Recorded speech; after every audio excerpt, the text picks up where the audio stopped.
નમસ્કાર, હું છું હિના અને આપ જોઈ રહ્યા છો ઇન્ડિયા ન્યૂઝ ગુજરાતના મહત્વના સમાચારો. મહત્વના સમાચારોની શરૂઆત સૌપ્રથમ એક મોટા સમાચારથી કરીશું. મહત્વના સમાચાર આવી રહ્યા છે. મદીનામાં એક અકસ્માતમાં 42 ભારતીયોના મોત નીપજ્યા છે. તો આ એક સૌદીથી સૌથી મોટા મહત્વના સમાચાર કે મદીનામાં એક અકસ્માતમાં 42 ભારતીયોના મોત થયા છે. સાઉદી અરબમાં એક ગંભીર અકસ્માત સર્જાયો.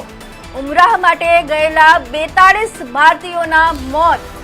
મૃતકોમાં હૈદરાબાદના અનેક લોકોનો સમાવેશ થાય છે.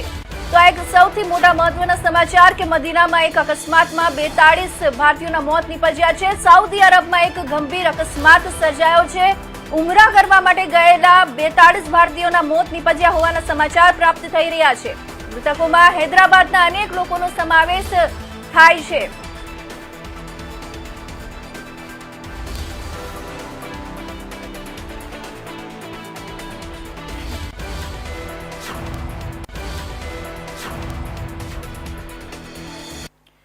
હવે સમાચારની શરૂઆત કરીએ અને વાત કરીએ અમદાવાદની.